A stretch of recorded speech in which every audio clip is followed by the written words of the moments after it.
welcome. Today we're going to be making a cashew chicken.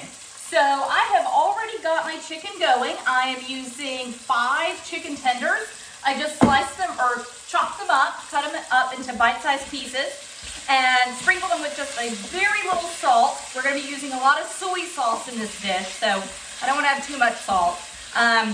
So a little salt and a pretty heavy amount of pepper. And I am just going to cook those. Now, it doesn't have to be completely through because I am going to be putting these back into the pan in a little bit, but I'm not going to put them in for too long, so I do want them to be mostly cooked through. I'm going to go ahead and start preparing the rest of my vegetables though. So I've got 1 small onion, and I am going to slice it into half moons. And then I have 1 pretty large head of broccoli, and I will just get it trimmed up as well.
Onions cook down, I'm going to start putting my sauce together. So it's just something I'm going to shake up in a mason jar. So I'm going to start with a 1/4 cup of soy sauce.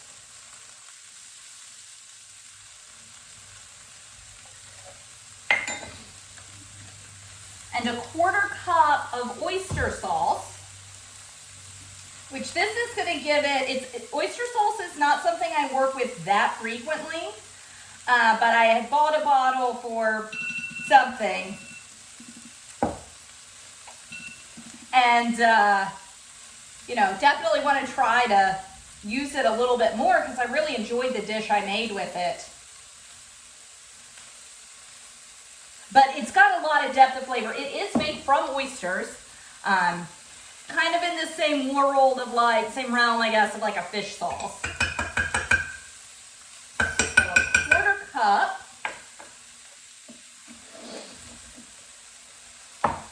And then let's see, 1/8 of a cup of brown sugar. So that's 2 tablespoons of brown sugar, 1 tablespoon of rice vinegar.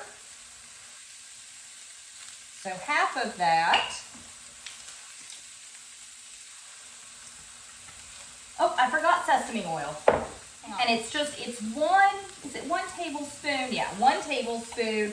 So again, half of this little 1/8 measure. And I'm going to add a little into here because I use chicken tenders. There's hardly any fat that comes off of the chicken. So you need, and I added a little, I'm using avocado oil. I had added a little avocado oil in when I put the vegetables in, but they just need a little bit more than that.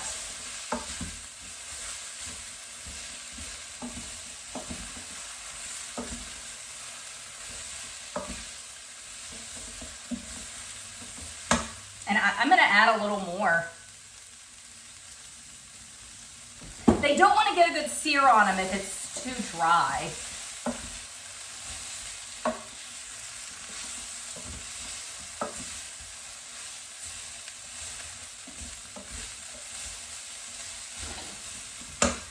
All right, so I'm going to do about 2 teaspoons of cornstarch.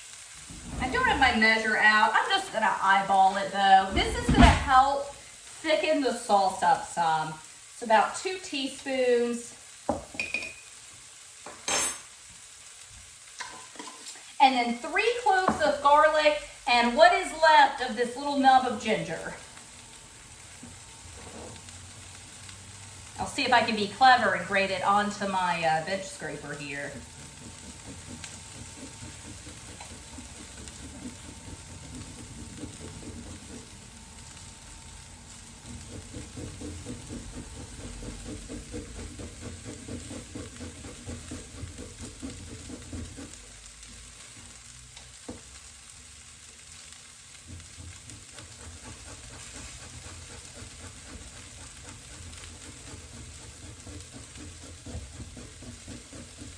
Oh, this smells so good. And I'm gonna just grate my fingers if I try to do any more. But I got a good bit, you can see, good bit of ginger. There we go. And then some garlic.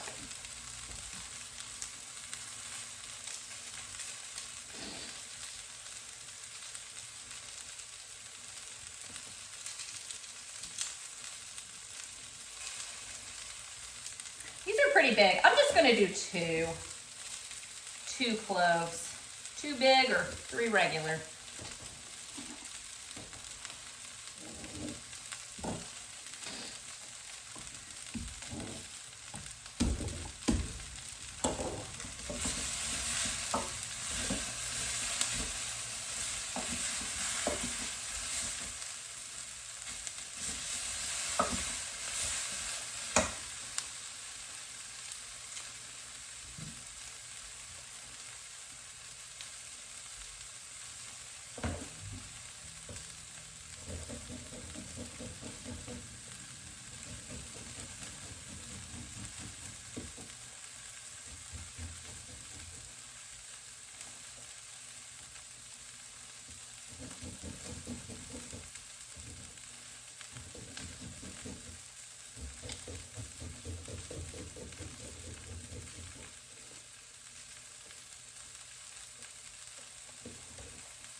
Okay. I'm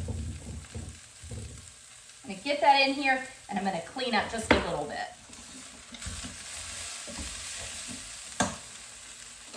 All right, so I'm going to give this just a good shake.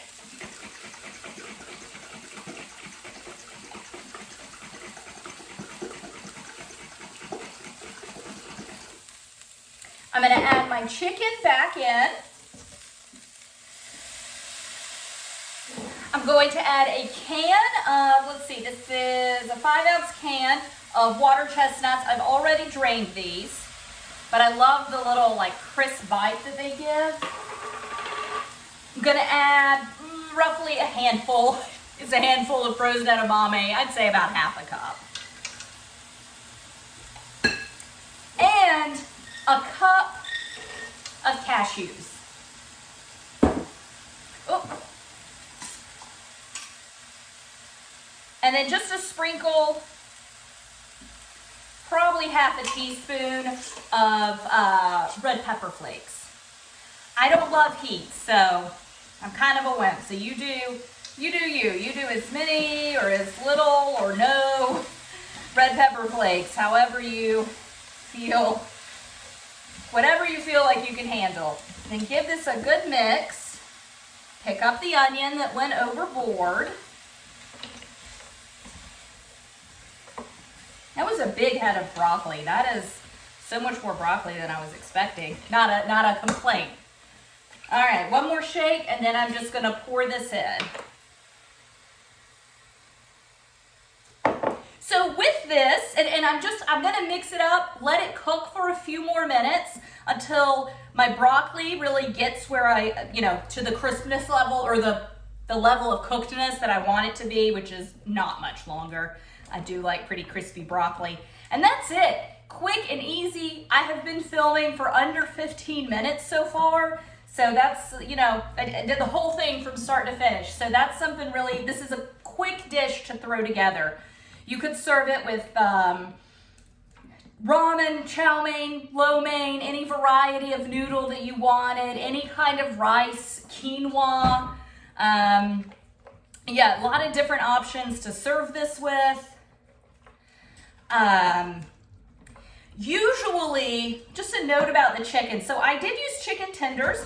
I had some chicken tenders on hand. I had bought them the other day for a recipe where I specifically did want chicken tenders. Honestly, it's not a meat that I cook with that often. They're a very expensive cut of chicken. And I generally prefer, so a tender is found underneath the chicken breast. It's attached to the breastbone. So it's a very delicate little piece of meat, which is why it's so expensive. It has hardly any fat on it. It has almost no fat on it, if any at all. So, which is why I had to keep adding the oil to this. I prefer dark meat chicken. Normally in an application like this, I would use a boneless, skinless chicken thigh, but I had tenders on hand and they are very good. I mean, I enjoy eating chicken tenders. It's just something that I don't, again, normally cook with because I usually cook with something a little less expensive. I really like chicken thighs because they're very forgiving. With dark meat chicken, you can be a little less careful and delicate. You can overcook it and it's still fine because it's so, honestly, because it's so fatty. So a little easier to cook with that. But again, I had chicken tenders on hand. You just want to be careful not to overcook them. They dry out. That's really the only caveat with using a chicken tender or even a chicken breast in this recipe. But I am looking forward to eating this. Thanks for joining me. Bye.